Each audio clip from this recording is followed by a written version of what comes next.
പാലക്കാടിന്റെ മതേതര മനസ്സ് വീണ്ടും ആവർത്തിച്ച് വ്യക്തമാക്കുകയാണ് ഈ മണ്ണിൽ വർഗീയത വാഴില്ല എന്നുള്ളത്. ഈ ഇരിപ്പിൽ അങ്ങോട്ട് സമാധിയായാൽ മതിയായിരുന്നു. അത് കൊള്ളാം. ഈ മണ്ണിൽ BJPയും CPMും ചേർത്ത് CJP ഉണ്ടാക്കി കോൺഗ്രസിനെതിരെ മത്സരിക്കാൻ ശ്രമിച്ചാലും ആ ഉണ്ടാക്കലൊക്കെ കയ്യിൽ വെച്ചാൽ മതി എന്ന് എനിക്കെല്ലാമായി തൃപ്തിയായി.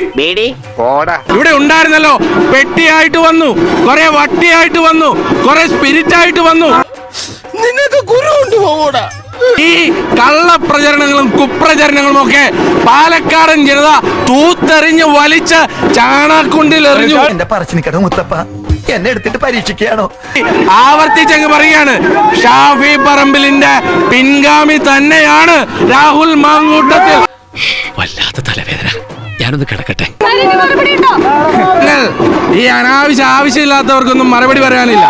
കിട്ടിയ മുതലും പലിശ ചേർത്ത് കിട്ടി.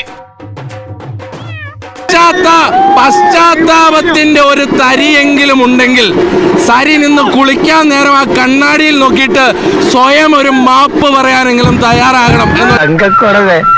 നമ്മൾ ഈ നാണം കേട്ടല്ലോ. ഇലക്ഷൻ റിസൾട്ട് വന്നു കഴിഞ്ഞാൽ ഷാഫി പറമ്പിലിനെ വന്ന് കാണുമെന്ന് പറഞ്ഞിരുന്നു. ഞങ്ങൾ സുസ്വാഗതം ചെയ്യുന്നു. രാഹുൽ മാങ്കൂട്ടത്തിലിന്റെ MLA ഓഫീസിലേക്ക് കടന്നു വരാൻ സരിനെ ഞങ്ങൾ സ്വാഗതം ചെയ്യുക.